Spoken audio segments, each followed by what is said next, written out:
ವೀಕ್ಷಕರೆಲ್ಲರಿಗೂ ಸಾಪ್ತಾಹಿಕ ಭವಿಷ್ಯವಾಣಿ ವಿಶೇಷ ಕಾರ್ಯಕ್ರಮಕ್ಕೆ ಸ್ವಾಗತ. ಸ್ನೇಹಿತರೆ, ಆಗಸ್ಟ್ ತಿಂಗಳ 2ನೇ ವಾರದಲ್ಲಿ ಬುಧಾದಿತ್ಯ ರಾಜಯೋಗವು ಪ್ರಭಾವಶಾಲಿಯಾಗಿರುವುದು. ಆಗಸ್ಟ್ ತಿಂಗಳ 2ನೇ ವಾರದಲ್ಲಿ ಬುಧ ಮತ್ತು ಸೂರ್ಯನ ಸಂಯೋಗವು ಕಟಕ ರಾಶಿಯಲ್ಲಿ ಆಗಲಿದೆ. ಇದರಿಂದಾಗಿ ಬುಧಾದಿತ್ಯ ರಾಜಯೋಗವು ಸೃಷ್ಟಿಯಾಗುವುದು.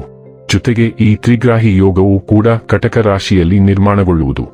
ಕಟಕ ರಾಶಿಯಲ್ಲಿ ಬುಧ, ಸೂರ್ಯ ಮತ್ತು ಗುರು ಗ್ರಹಗಳ ಸಂಯೋಗವು ಸೃಷ್ಟಿಯಾಗುವುದು. ಜ್ಯೋತಿಷ್ಯ ಶಾಸ್ತ್ರದ ಪ್ರಕಾರ ಗ್ರಹಗಳ ಶುಭ ಸಂಯೋಗದಿಂದಾಗಿ ಭಾರಿ ಲಾಭ ದೊರಕುವುದು. ವೃತ್ತಿ ಜೀವನದಲ್ಲಿ ಪ್ರಗತಿಯನ್ನು ಹೊಂದುವುದರೊಂದಿಗೆ ಕುಟುಂಬ ಜೀವನದಲ್ಲಿ ಸುಖ ಸಮೃದ್ಧಿ ನೆಲೆಸಲಿದೆ. ಆರ್ಥಿಕ ಸ್ಥಿತಿಯು ಮೊದಲಿಗಿಂತ ಬಹಳ ಉತ್ತಮವಾಗಿರುವುದು. ಆಗಸ್ಟ್ 10 ರಿಂದ ಆಗಸ್ಟ್ 16 ರವರೆಗಿನ ಧನು ರಾಶಿಯವರ ಭವಿಷ್ಯವನ್ನು ತಿಳಿದುಕೊಳ್ಳೋಣ.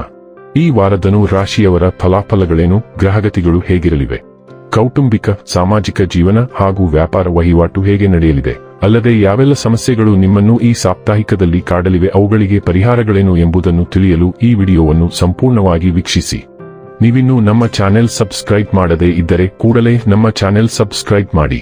ಹೆಚ್ಚಿನ ವಿಡಿಯೋ ಅಪ್ಡೇಟ್ಗಾಗಿ ಪಕ್ಕದ ಬೆಲ್ ಐಕಾನ್ ಬಟನ್ ಕ್ಲಿಕ್ ಮಾಡಿ. ಸ್ನೇಹಿತರೆ, ಚಂದ್ರ ರಾಶಿಯ ಪ್ರಕಾರ ಗುರು 8ನೇ ಮನೆಯಲ್ಲಿ ಸ್ಥಿತವಾಗಿರುವ ಕಾರಣದಿಂದ ಈ ವಾರ ಕುಟುಂಬದ ಯಾವುದಾದರೂ ಸದಸ್ಯರ ಕೆಟ್ಟ ಆರೋಗ್ಯಕ್ಕೆ ಸಂಬಂಧಿಸಿದ ಯಾವುದಾದರೂ ಸುದ್ದಿ ನಿಮಗೆ ಪ್ರಾಪ್ತವಾಗುತ್ತದೆ. ಇದರಿಂದಾಗಿ ನೀವು ಮಾನಸಿಕ ಒತ್ತಡಕ್ಕೆ ತುತ್ತಾಗಬಹುದು. ಚಂದ್ರ ರಾಶಿಯ ಪ್ರಕಾರ ಶನಿ 4ನೇ ಮನೆಯಲ್ಲಿ ಸ್ಥಿತವಾಗಿರುವ ಕಾರಣದಿಂದ ಈ ವಾರ ನಿಮಗೆ ಹಣದ ಲಾಭವಾಗುತ್ತದೆ. ಆದರೆ ನೀವು ಆ ಹಣದಿಂದ ಸಂತೋಷಗೊಳ್ಳುವುದಿಲ್ಲ, ಏಕೆಂದರೆ ಪ್ರಾಪ್ತವಾದ ಹಣ ನಿಮ್ಮ ನಿರೀಕ್ಷೆಗೆ ಅನುಗುಣವಾಗಿ ಸ್ವಲ್ಪ ಕಡಿಮೆ ಎನಿಸುತ್ತದೆ ಮತ್ತು ಇದರಿಂದ ಸಂಭವನೀಯವಾಗಿ ನಿಮಗೆ ಸ್ವಲ್ಪ ನಿರಾಶೆಯೂ ಆಗಬಹುದು. ಅಂತಹ ಸಂದರ್ಭದಲ್ಲಿ ಈ ವಿಷಯವನ್ನು ಅರ್ಥ ಮಾಡಿಕೊಳ್ಳುವ ಅಗತ್ಯವಿರುತ್ತದೆ. ಎಂದರೆ ಮನುಷ್ಯನಿಗೆ ಎಷ್ಟು ಸಿಕ್ಕರೂ ಅವನ ಇಚ್ಛೆಗಳು ಕಡಿಮೆಯಾಗುವುದಿಲ್ಲ. ಆದ್ದರಿಂದ ನೀವು ಇಷ್ಟು ಹಣದಲ್ಲೇ ಸಂತೋಷಪಡಲು ಕಲಿಯುವ ಅಗತ್ಯವಿರುತ್ತದೆ. ಈ ವಾರ ಕೌಟುಂಬಿಕ ಜೀವನದಲ್ಲಿ ನಿಮಗೆ ಎಲ್ಲಾ ರೀತಿಯ ಏರಿಳಿತಗಳಿಂದ ಮುಕ್ತಿ ಕೊಡಿಸುವ ಕೆಲಸ ಮಾಡುತ್ತದೆ. ಜೊತೆಗೆ ಈ ಸಮಯದಲ್ಲಿ ಕುಟುಂಬದ ಸಹಾಯದಿಂದ ಕೆಲವು ಜನರಿಗೆ ಬಾಡಿಗೆ ಮನೆಯ ಬದಲು ಸ್ವಂತ ಮನೆಯನ್ನು ತೆಗೆದುಕೊಳ್ಳುವಲ್ಲಿ ಯಶಸ್ಸು ಸಿಗುವ ಯೋಗಗಳು ರೂಪುಗೊಳ್ಳುತ್ತವೆ. ಈ ವಾರ ನೀವು ಇದನ್ನು ಅರ್ಥ ಮಾಡಿಕೊಳ್ಳುವ ಅಗತ್ಯವಿರುತ್ತದೆ. ಎಂದರೆ ನೀವು ನಿಮ್ಮ ಯೋಜನೆಗಳನ್ನು ಪ್ರತಿಯೊಬ್ಬರ ಎದುರಿನಲ್ಲೂ ಬಹಿರಂಗಪಡಿಸುವಲ್ಲಿ ಸ್ವಲ್ಪವೂ ಹಿಂಜರಿಯದಿದ್ದರೆ ನೀವು ನಿಮ್ಮ ಯೋಜನೆಯನ್ನು ಕೆಡಿಸುತ್ತಿದ್ದೀರಿ. ಏಕೆಂದರೆ ಸಂಭವನೀಯವಾಗಿ ನಿಮ್ಮ ವಿರೋಧಿಗಳು ನಿಮ್ಮ ಈ ದೌರ್ಬಲ್ಯದ ಲಾಭ ಪಡೆಯುತ್ತಾ ನಿಮಗೆ ಹಾನಿ ಮಾಡಬಹುದು. ನಿಮ್ಮ ಶಿಕ್ಷಣ ರಾಶಿಫಲದ ಪ್ರಕಾರ ಈ ವಾರ ನಿಮ್ಮ ರಾಶಿಯ ಜಾತಕರಿಗೆ ಶಿಕ್ಷಣದ ಕ್ಷೇತ್ರದಲ್ಲಿ ಮಾಡಲಾಗುತ್ತಿರುವ ತಮ್ಮ ಪ್ರಯತ್ನಗಳಲ್ಲಿ ಇಚ್ಛೆಯಂತೆ ಫಲಪ್ರಾಪ್ತಿಗಾಗಿ ಹೆಚ್ಚುವರಿ ಪರಿಶ್ರಮ ಮಾಡಬೇಕಾಗಬಹುದು. ಈ ಸಮಯದಲ್ಲಿ ಸಂಭವನೀಯವಾಗಿ ನಿಮ್ಮ ಆತ್ಮವಿಶ್ವಾಸ ಅಲುಗಾಡಬಹುದು.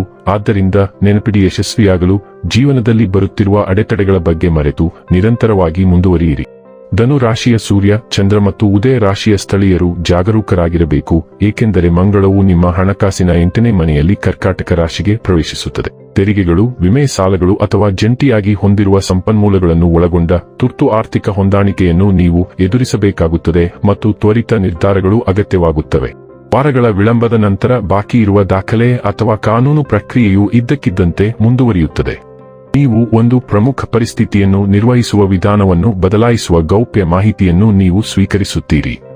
ಆಸ್ತಿ, ಆನುವಂಶಿಕತೆ ಅಥವಾ ಹಂಚಿಕೆಯ ಬಾಧ್ಯತೆಗಳ ಬಗ್ಗೆ ಕುಟುಂಬ ಚರ್ಚೆಯು ಒಂದು ನಿರ್ದಿಷ್ಟ ತೀರ್ಮಾನವನ್ನು ತಲುಪುತ್ತದೆ. ನೀವು ಬಹಳಷ್ಟು ಸಂಕೀರ್ಣ ಕನಸುಗಳನ್ನು ಹೊಂದಿರುತ್ತೀರಿ, ಅದು ಭವಿಷ್ಯದ ಬಗ್ಗೆ ನಿಮಗೆ ಸಂಕೇತ ನೀಡುತ್ತದೆ. ಸಿಂಹ ರಾಶಿಯ ವಾಯು ರಾಶಿಯಲ್ಲಿ ಪ್ರಬಲವಾದ ಸೂರ್ಯಗ್ರಹಣವು ಮೂಡುತ್ತದೆ. ಆದ್ದರಿಂದ ನೀವು ನಿಮ್ಮ ನಂಬಿಕೆ ಮತ್ತು ನಂಬಿಕೆ ವ್ಯವಸ್ಥೆಯ ಬಗ್ಗೆ ಬಹಳ ಜಿಜ್ಞಾಸೆ ಹೊಂದಿರುತ್ತೀರಿ. ಸೂರ್ಯಗ್ರಹಣದ ಪ್ರಭಾವವು 6 ತಿಂಗಳವರೆಗೆ ಇರುತ್ತದೆ.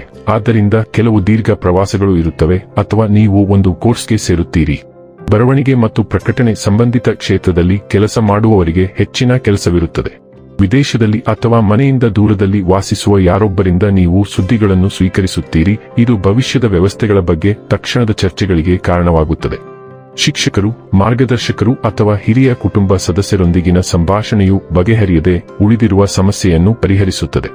ವಿದೇಶಿ ಸಹಯೋಗಗಳು ಖಂಡಿತವಾಗಿಯೂ ವೈಯಕ್ತಿಕ ಅಥವಾ ವೃತ್ತಿಪರ ಕ್ಷೇತ್ರದಿಂದ ಬರುತ್ತವೆ.